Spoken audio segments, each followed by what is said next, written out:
Hello, everybody. Welcome to the Midas Touch Book Club, a book where the leading experts reveal their top secrets to winning big and in life.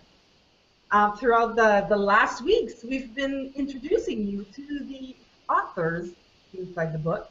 And today we're happy to have with us Gloria J Yorke, who's basically the person who created the chapter Dying to Get Well.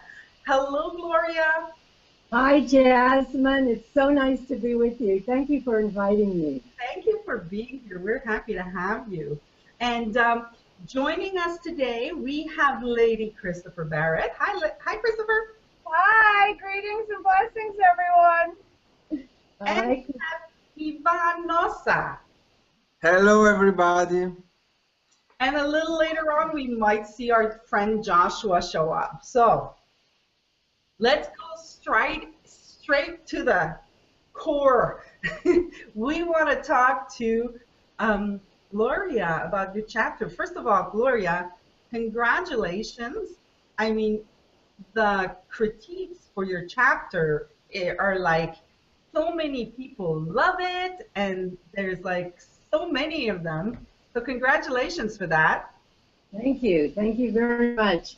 I have heard beautiful comments about the entire book. People find it to be such an easy read, and it's loaded with so much beautiful information, such as from the three of you. Your chapters are so enlightening. And so it's wonderful to be part of such a talented group. Thank you very much. I want to let you know how much I appreciate that you did write this chapter, because in the past few years, I myself have been aware of how we kind of give, when it comes to health, we kind of give all our responsibility to our doctors. Like we we give our health to our doctors, and if something happens, it's our doctor's fault. And I like what your chapter for that, because it really reminds us that doctors are human beings and they can make mistakes. And if we're not on top of our stuff and we don't know what we're talking about and we don't know what's going on, then really bad medical mistakes can happen. And that's why I really love your chapter. Well, thank you. But You know, share with us, like, what brought you to write this chapter? I mean, I understand what brought you, but give us a little bit of a background. okay, for some of us who have not yet purchased the book or have read it, my husband had collapsed at our home in July of 2012, and he was fine. He had his senses about him. He knew where he was. The major thing was he had severe headache pain, which caused him to scream out. And so I called the ambulance, and taking him to the nearest hospital, through the MRI, they found that he had blood all over his brain. Now, I did hear him hit the wall 3 times. So, yes, it made sense to me that he really had quite a trauma. So they recommended that they transport him to a hospital that had a neurological department. And so after a few hours of asking the various hospitals if they could take him in intensive care, one close by did. So well known. And so he was in intensive care for 3 days until the blood started to go back into his body. And so they figured that they would move him up to a regular floor, and then they would start rehab. In about 3 days or so, they said he could probably go home. So up to the main floor we went, and rehab came immediately. They tested him, touch your nose, touch your toes, and he said, I can even walk for you. And they said, well, go ahead, show us. And so he passed the test with flying colors. And then they said, great, tomorrow you're coming down to rehab and you will be going home in about 3 days. He fell asleep, and as I was sitting there, the doctor came in and she said, I have assumed his count. I am his doctor now. And I'm going to change his blood pressure medicine, his diabetes medicine. I'm going to increase the Norco, which is for the pain in the head. And she made some other changes and said, and tonight I'm giving him a sleeping pill. Well, I have no medical training. I'm not a doctor, I'm not a nurse. But I remember learning, even as a child, if someone hits their head or has a concussion, you certainly do not want them to sleep. So I said to her, you have his chart in your hand? Yes. You've read it? Yes. And you know he has blood all over his brain. And I don't think a sleeping pill is the right thing to give him. And she said, oh, yes, yes, yes. I want him to sleep real good because tomorrow he's going to rehab and I want him to be awake. I said, well, obviously you could see he doesn't have any trouble sleeping. He's sleeping right now. So I just don't think that's the right thing. Well, she cut me off and said, look, I know what I'm doing. And she turned around and walked out. Well, that was around 2:30 in the afternoon. And of course, you know, you sit and you think about it, you pray on it. And I left him about 9 o'clock, knowing that he usually gets his pills about 10. I went home, got home about 9:30. And as usual, he called to say good night again and to make sure I got home safely. So I told him to get some sleep. I'll be there first thing in the morning. And I asked him to put the nurse back on the phone. So I said to her, you know, I've been thinking about this sleeping pill the doctor mentioned, and I do not feel comfortable with it. I do not want him to have it.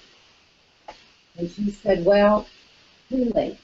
I already gave it to him before we called you. Well, obviously a chill went through my entire body. I did not sleep good at all that night. Rushed into the hospital about 7:30 that morning, only to find him already in a coma. I'm in the process of writing the book. I have a publisher. I've had a publisher for about a year and a half now, and the book will be published next year.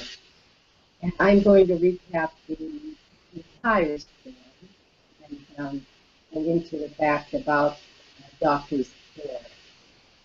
But for this book, for our Midas Touch, I highlighted what I had learned in being an advocate for someone who's ill. An advocate obviously is just another name for loving someone. Whether the person in the bed is your spouse, your friend, your mom or dad, it doesn't matter. If you love them, then you want to sit there and you want to be very aware of what's going on.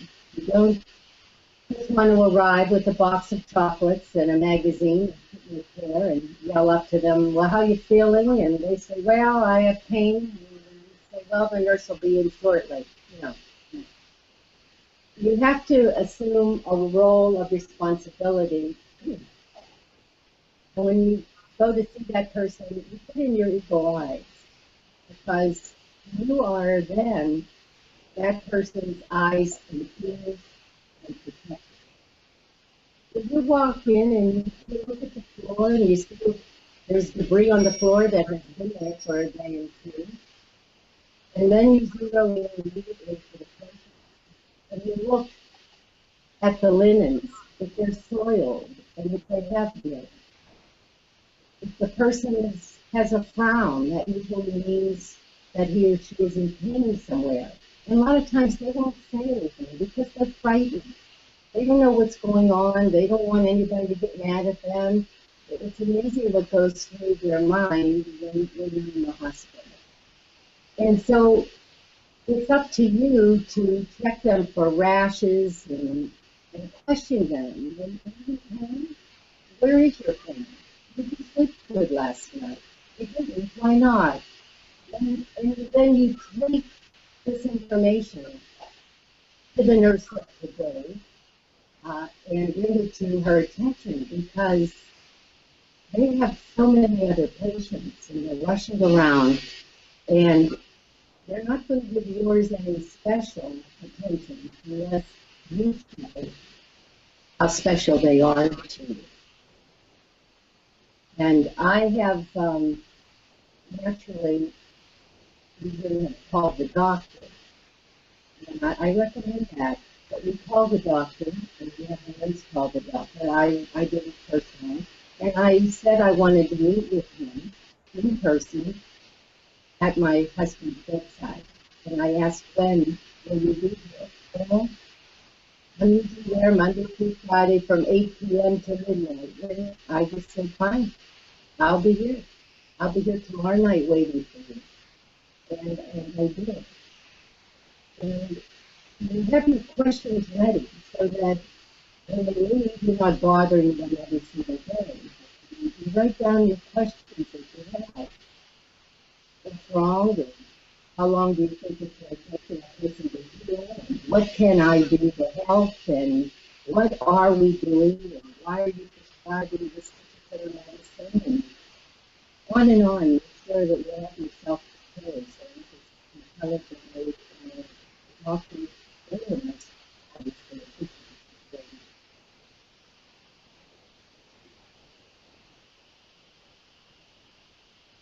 That's what caused me to write the chapter about the inadequacy. And of course, as we all know, we were just writing only 1,000 words. And I don't know about you, but my first draft was 3,500 words. And I thought, oh my goodness, how can I get this down to 1,000 words and still make my point? So isn't it amazing how when you edit, you do it? And consequently, what I did is reduced it to 10 major points of being advocate, what to look for, what to do.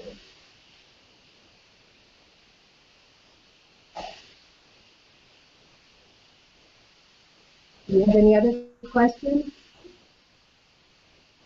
So I think there was something about a wedding ring. Oh, I wonder why I'm still wearing my wedding ring. You know, a lot of people ask that, especially male suitors, potential male suitors, let's put it that way. I'm sorry, Gloria. Yes. Can you talk louder? Okay, I'll try. Thanks. Is that better?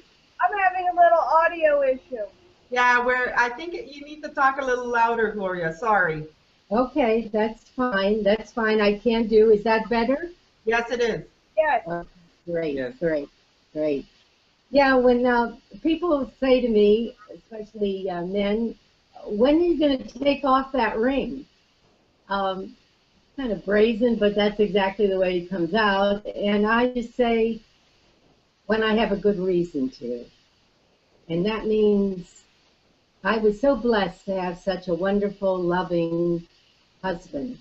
And if God blesses me again with meeting another gentleman that is similar, loving and fun-loving, then I have reason to take it off, and at that point I would.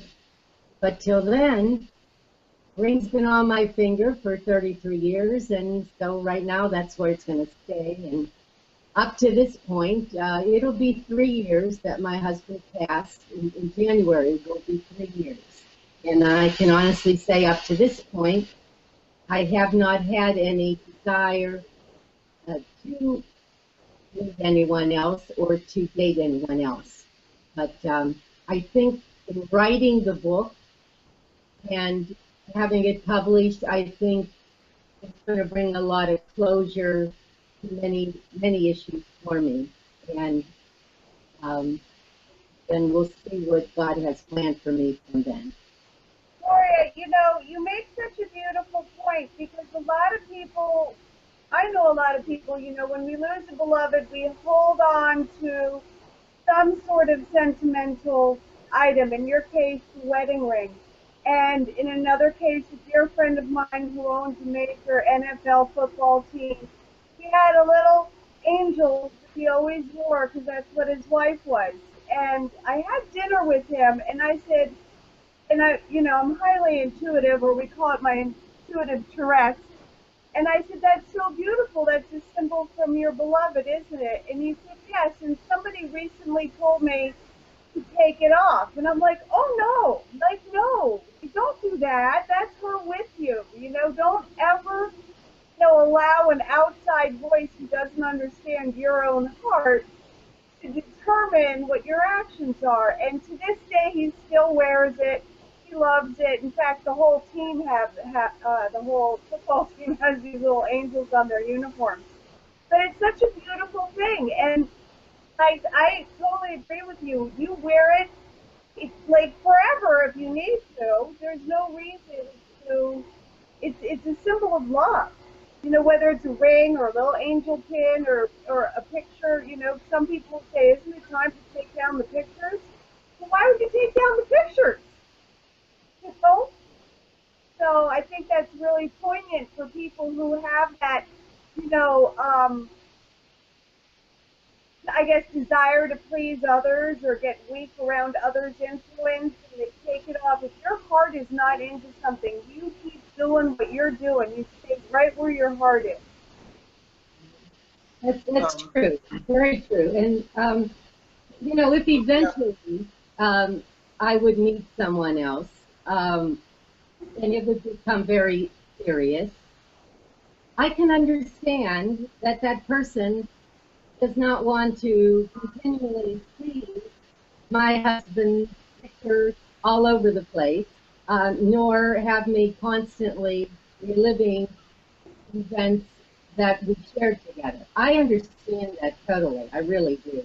It's just right now at this point, I haven't been there. I haven't been approached by anyone or have any sort of a serious relationship going. So it hasn't become an issue. But if it does, I certainly can understand that. And there is a time to stop and start a whole new chapter, as some people like to refer to it as, or close that book and start a whole new one with someone else. And I agree totally. And as you know, I am a channeler also, and I channel my husband constantly. I mean, our conversations are constant. And he himself has said to me, and has told me that he has moved on to his next assignment. And that's the way that he put it. He has moved on to his next assignment, and he has started it. But he's always with me, and all I have to do is mention his name or think of him in that regard, and he's right next to me, right there, instantly. However, he has said to me that it's okay. It's okay for you to move on also. And of course, he has said from day one, write that book. Write the book. I hear that all the time. I've heard that for the last couple of years. And I tried, and I started. It's tremendously emotional, right? Because I have to relive what was said and what was done and what occurred to him and what happened. And so it's like tearing open these scars again. And that's why it's taken so long. But I have to get through it. And I will get through it. Gloria, Yes. we have something in common because I do wear, you see, my father's wedding ring. For some reason, he just passed away last February, and I found this ring, you know, in his drawer, one of his drawers, and I just started to wear it, and it is still with me. I don't know really why. I just feel comfortable with it, so I wear it. Makes me feel probably some kind of link with. I will not probably wear it for all my life. I don't know, but in this right moment, I know it is right for me to wear it. And Ivan, that's funny because on my bracelet arm, the friend in my chapter that I speak of, I have her bracelet on. So you never know how long you're going to wear it because I've had hers on for 17 years. So I just wanna take a little a few minutes to interrupt our conversations. I want to tell the people, I see that we have viewers, and I want to tell you, viewers, if you have any questions, I did activate the question and answer for this Google Hangout. So if you have any questions, you just type it in, and I'm going to see it appear on the screen, and then I'll ask Gloria, or if you have questions for anybody else, it's also possible. So just wanted to say that. And now back to Gloria. Well, you know, like you were saying, Ivan and Priscilla, when you wear something from someone who's departed, an essence of that person does stay with you. And when my mother first passed away, I wore a lot of her sweaters and her coats, and they were way too big for me. But I put them on, and I just felt like her arms were wrapping around me. And I even do that with some of my husband's jackets, and it's just amazing. Their essence is still there, and because they are, you know, they are. We can't see them, and we can only feel their touch. But they have tremendous energy, because it does take tremendous energy for them, for us to feel them. But they're not gone. And my husband didn't truly understand all this channeling stuff. now he does. And yeah, and he would say, you know, I can't get over it, because when we would have friends that would pass, I would automatically, friends or relatives, automatically they would come to me here and channel. And I must say, they're tremendously adamant about it, especially the first 3 days when they pass. Within the first 3 days, they want to say so much, and they talk so fast, and it's just, oh, you just have to pass this on to my wife or my children or whatever. They have their messages. And it's almost like they know that this window is going to be closing. Now, it never closes completely, but during those first 3 days, it's wide open. And I used to write and write and write and write as fast as I could, and now, of course, you know, I use the computer quite a bit, and then I have to go back and correct all the typos and that, because I'm just trying to get it all down. And but I used to say to my husband, you know, he would say, when you're dead, you're dead. He said, that's it. And I said, no, not exactly, hon. And I said, well, who knows? Maybe someday, I said, if you go first, I said, you'll see. You'll experience what I'm talking about. And doggone, it didn't happen like instantly. And he said to me, I am so glad you can hear me, because I am here, and I'll never leave. And I was very happy to hear that. And I started laughing. I said, I told you. So we have our little chuckle.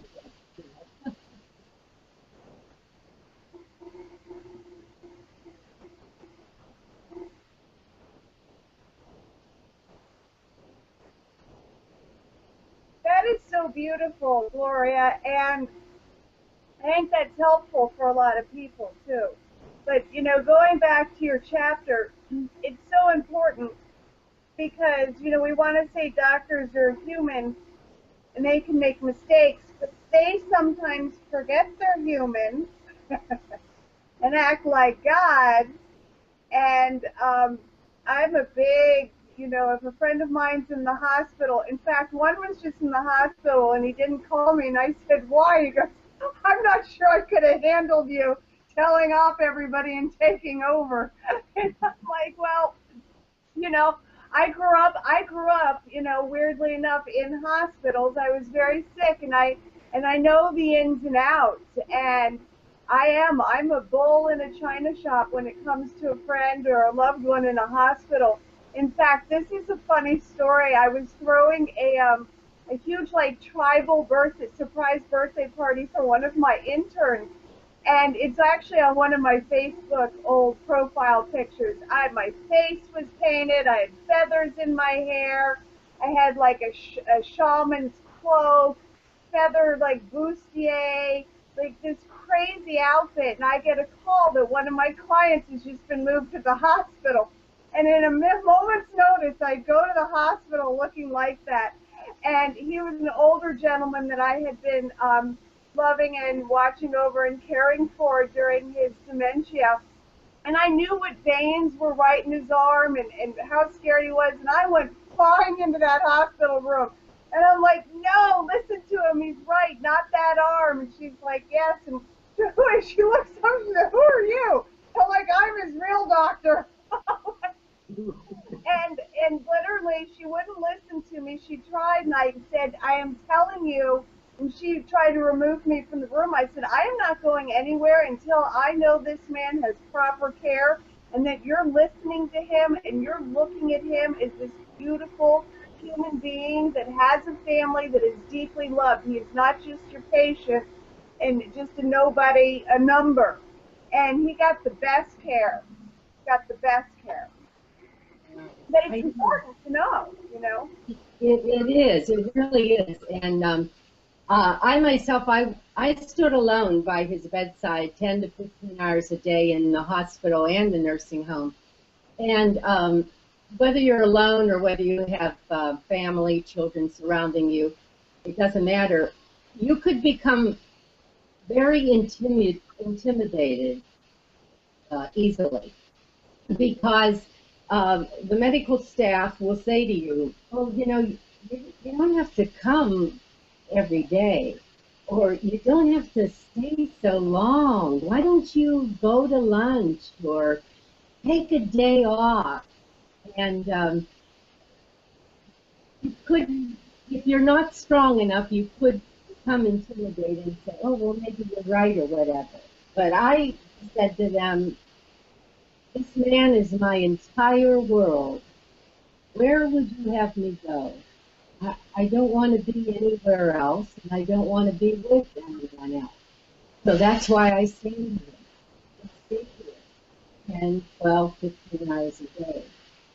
And that's exactly why I felt about it. Now, you don't have to stay that long, but like you said, when you do go there with a purpose to help that person in the bed. Find something out. Double check everything. You have to look even at the medicine. I noticed the medicine going in my husband when I arrived one morning, and I didn't know what it was for. And there was a piece of paper laying there, and I started to read it. And here, one of the side effects, they said, do not administer this to someone who has ringing in the ears, tinnitus. Now, my husband was in World War II, and he fought in Hiroshima, Guadalcanal, and Palalive. And with being in the jungles and being right in the war totally, naturally there was bombing going on every single day, 24 hours a day, and it caused him to get ringing in the ears, and he didn't know what it was, and it almost drove him crazy. And, men had to stay up with him at night and that because he couldn't sleep, and they were talking until he finally passed out. So when I read that, I went running out into the hall to the nurse's station to say, hey, because naturally that was mentioned when we first admitted him, but there was no one there. There was no nurse there. So I ran back into the room, and I just pulled it out of his arm. Now, unfortunately, most of it had gone in. But then the nurse must have heard some sort of a bell going off or whatever, an alarm, and came in, what's happening? And I said, look at this. And I tell the doctor, never, never, never again. And he said, oh, that shouldn't hurt him. I said, oh, please. You're right. The more you know about the medicines, the side effects, and that's what you wrote a little bit in your chapter, to know the medicines and the side effects. Do your research so you know. And I've seen it so many times, and they say go home. That's so they're, I don't want to put down the whole industry because there's lovely, lovely nurses and doctors, but there's a mainstream that, if you're not there, they kind of have relief that they're not being watched. And then things get missed. And I had another friend in the hospital who was in excruciating pain. And they would, if I wasn't there, the pain medicine wouldn't get there on time, which means even if he got it later, it took twice as long for it to take effect, and he'd go into these serious things of pain. I wouldn't leave his side. I said, not until I know he's getting his pain meds when he needs it. He doesn't need more, he just needs it on time. And so, you said, Gloria, they can be intimidating, but it's a beautiful position to be the caretaker of a beloved and to take it as that and really be present for them. I've been in the hospital so many times alone in the bed, with all these tubes, saying, I'm pretty sure you just gave me that medicine, but I'm there alone. Nobody's fighting for me. And they've double dosed. And, again, it's just like an error because somebody didn't write something down, but you have a watchful eye on you. That's the greatest gift.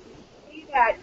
What you were for your husband, I'm getting chills everywhere, was so beautiful.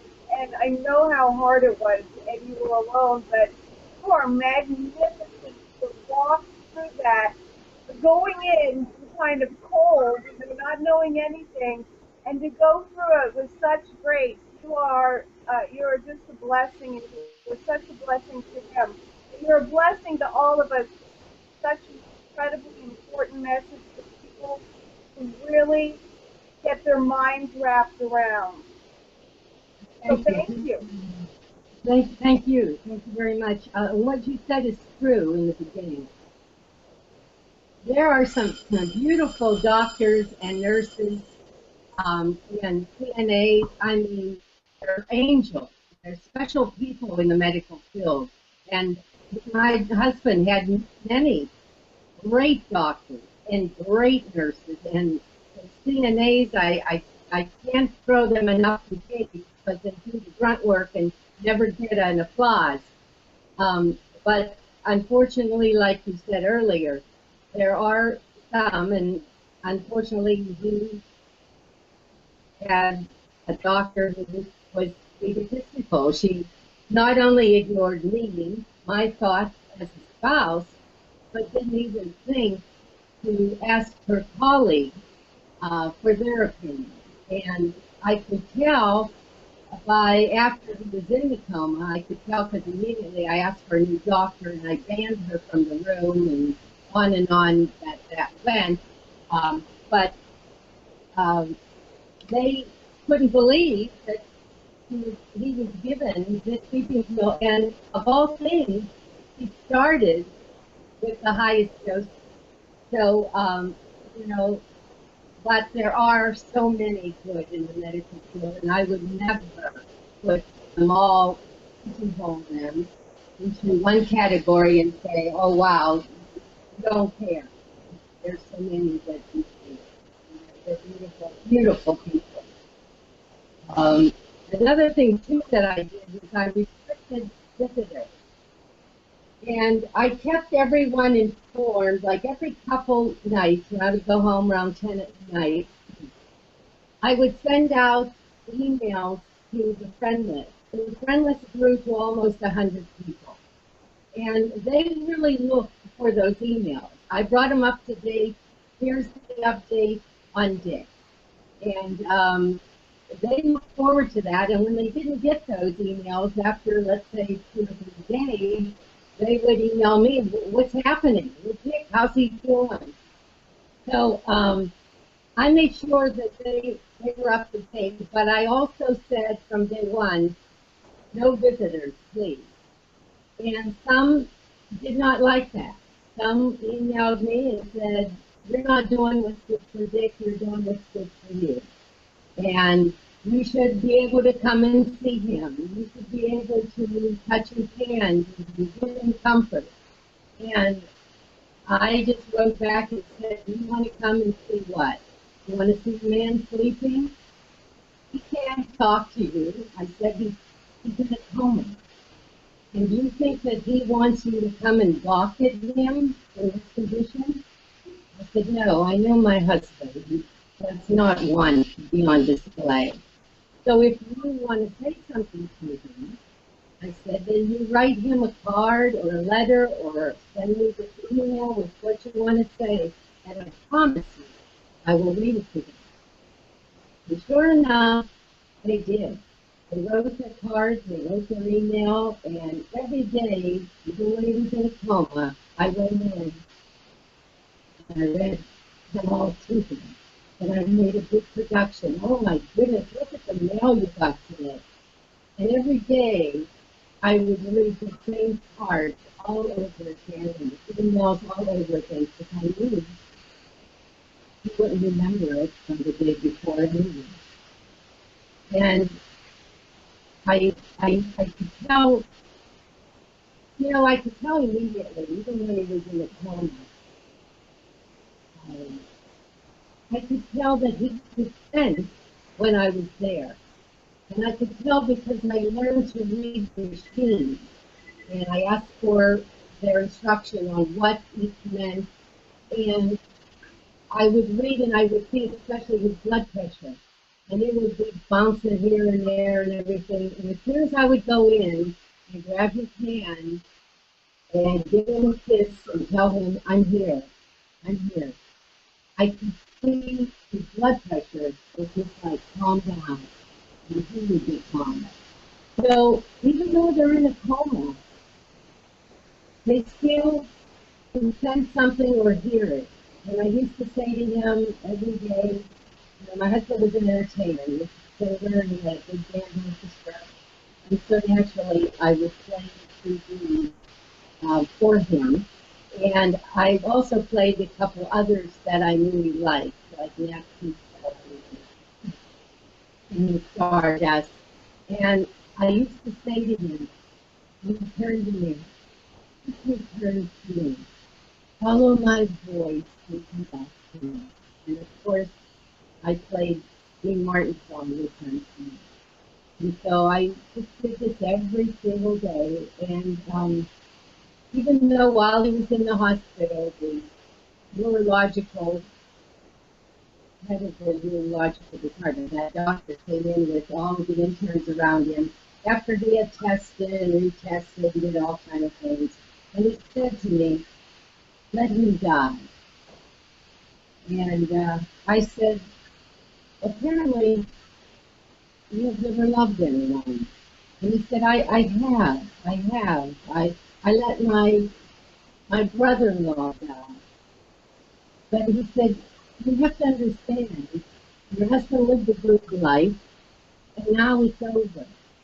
And he's been in this coma too long, and when he comes out, he's not going to know you. He's not going to know anything. Are you ready for him?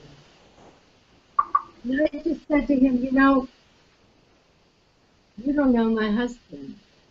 I do. My husband is in there fighting with everything he's got to come out of this. And I'm going to give him every opportunity. And I'm going to help him every way I can. No, I said, do not take him off of that treatment. Do not give up on him, because I'm not giving up on him. And of course, when they get to the point where they can't do any more for you, for the patient, then they tell you have to leave. And of course, they gave me that notice, and I ran around to different nursing homes that will not take anyone in a coma. whatever, it went on and on. They only took it because they were going to die, and so finally this one nursing home thought he was going to die in a couple of days.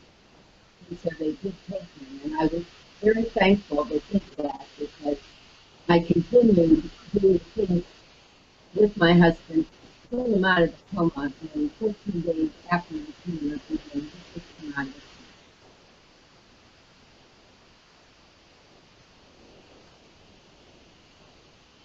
But I did restrict the visitors, which I think was a good call. Because, you know, a lot of times you're in the hospital and, you know, you're not in a coma, thank God, but you're tired and you get 5 or 6 people coming in and talking to you and laughing and everything, you know, it tires you as a patient and they don't realize it. They really don't because they're healthy and they have this energy and everything. So it's good to kind of think about that whenever you are the advocate, that you maybe make a schedule and so-and-so comes on this day for 2 hours or 1 hour or whatever, depending on what you feel the patient can handle. I think, I think that that's important, Gloria, that people realize that. I think people are good-hearted and they just, you know, they figure, well, for them, they're in a hospital, you know, and they want to do good and they want to go see them and they want to, you know, show them they're loved and things like that. Like, but that's, I don't think that, like, I was in a hospital for a week. I had something happened to me like 5 years ago, and I really didn't want to see anybody. I mean, it's tiring to see people when you're sick, you know, like you have to be on your, whether we like it or not, we're human beings, so we have to be on our good behavior even when we're in the hospital, right? And then people talking around you, you have to listen, you have to follow the flow, and that requires something from us, and we're already busy taking care of other things inside our body, like our energy is already focusing on taking care of ourselves, and now we have to split that energy and be with other people. I think that that's, I think that that's great that you did tell these people, no, you can't come, and I think that more and more people should think about that. It's about letting that person in the hospital better, and then think about them and make sure that you send them your thoughts and you can, you know, like that's great, the emails, and then you would read them. I think that's awesome. I had an aunt with her, and she's got 13 brothers and sisters, and their 13 brothers and sisters have like 3 to 4 kids, 3.5 kids with that, who also have 3.5 kids, and they all wanted to go see grandma. I mean, it's kind of like, listen, you know, like give her a break. You go see her when she's free. You know, that I think that, yeah, people think about that. I think it's important. Yeah, because you have to, you know, it's you're on show, you have to be on, and you want to be alert, and you want to laugh and talk because you want to show gratitude as the patient. You want to show gratitude that someone took the time to come and see you. But like you just said, you don't have that energy. You need that energy to help your body heal. And so this is no time to be on, you know, in the spotlight. Wait till the person comes home and really get some energy back and make that visit. But make that visit short, and it's okay for you, the spouse or the friend, to say, you know, you can come and visit, but only a half hour. Just a half hour. That's all we can handle. And, you know, even if he says, oh, no, you don't have to go, stay, you go. You say, no, you have to go. Because it's all for the patient's good. And it's all that unconditional. I have a question here. We're kind of changing the flow here. I didn't want to do it, but we're getting close to, well, actually, we're pretty much ending our hour, and I wanted to make sure that I got to. Like in your chapter, you say the research, everything that is often clear that uh, researching or Googling stuff, it's like, don't do that, you're going to get more fear than anything else. So I'm just wondering what you have to say about that. Okay, you faded out a little bit. I did hear the part about Googling about an illness and then becoming fearful of what you read. Is that what you said? Yeah, like you in your chapter, you're basically encouraging people to do their research, and Mhm. then when you talk to, I'm saying the doctors will tell you, no, no, no, don't Google, because everybody winds up in the hospital seeing a doctor. We're new doctors because of Google. But I think that we need to know how to gauge it. Like, what is real? Like, I remember when I had my situation, I started Googling, and I have to say that I was like scared out of my mind with everything that I was reading. And I couldn't really be objective, like I had this fear. But there is a difference because now I was Googling for me and it had to do with me, so I had a lot of fear. I'm guessing when you're researching for somebody else, you're not as attached. I don't know. I'm going to let you go with that. Is that good? Well, that's good.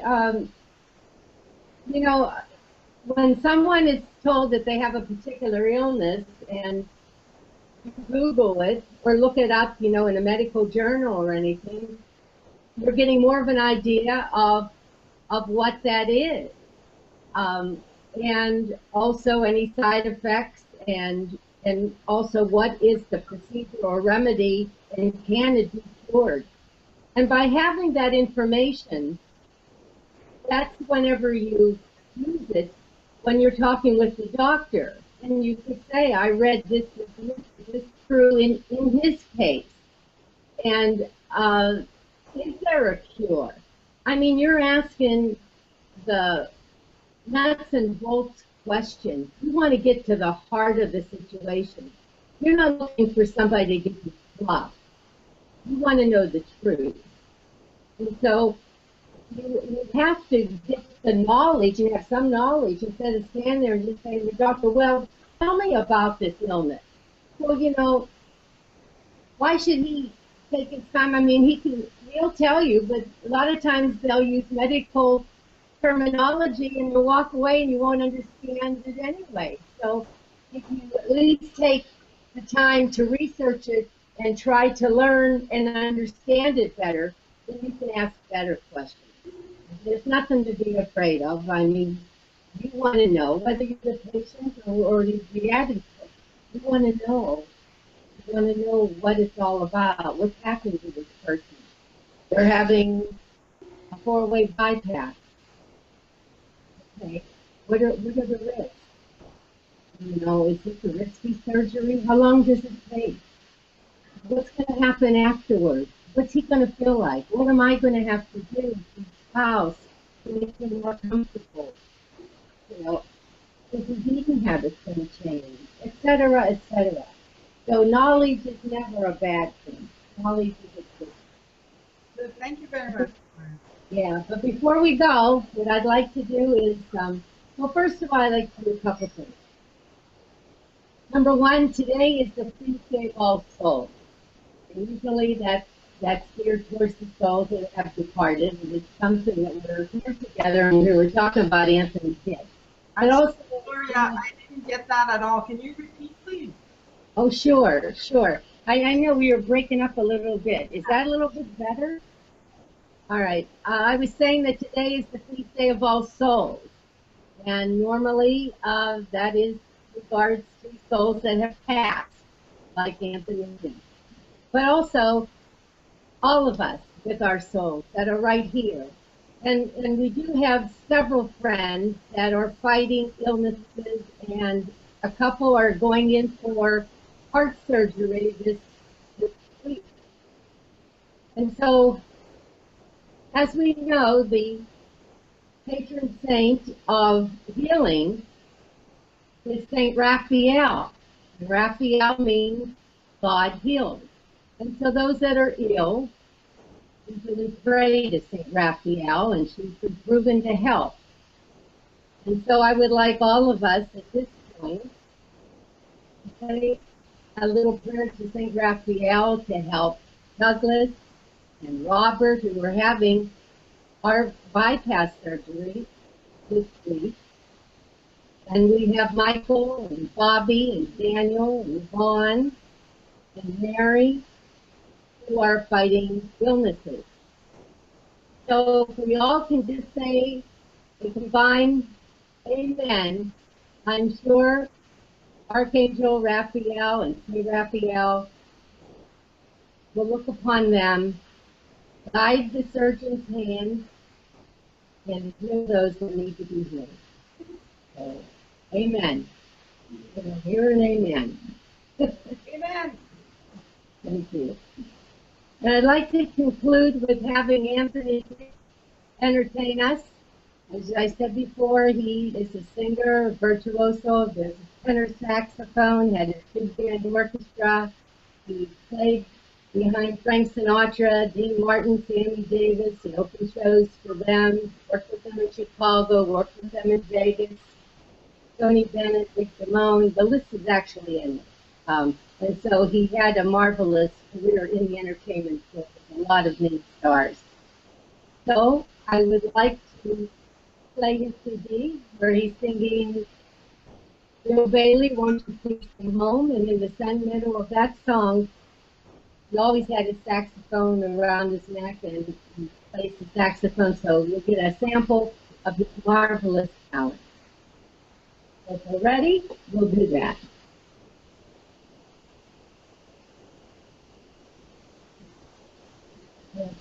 Remember the name of that. Won't you come on, Bill Bailey? She won't hold the night long. I'll do the cooking, I'll pay the rent. I know I've done you wrong. Remember that rainy evening I threw you out with nothing but a fire to go. I know I'm to blame. Ain't it a shame? Bill Bailey, won't you please come on?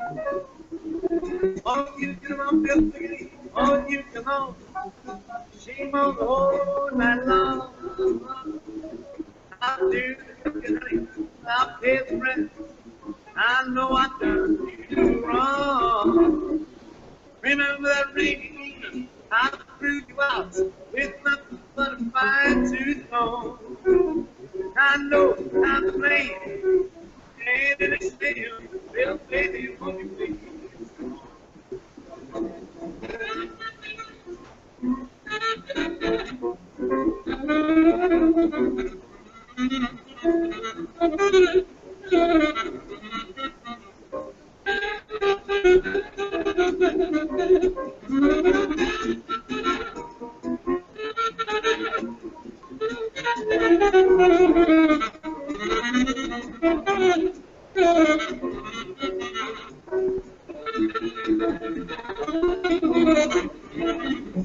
Come on, Bill Bailey, won't you come on?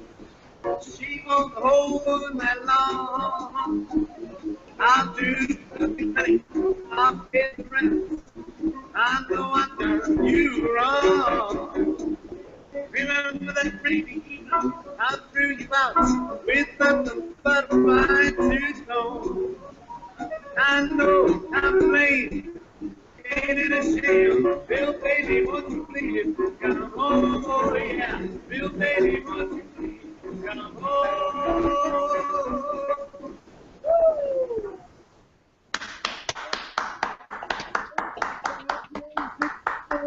And Ivan, it's been wonderful being with you, and all those that have been listening. Thank you so much for having me. Thank you, Gloria. Thank you, Gloria. Have a great day. See you next week, guys. Bye. Bye. Bye bye.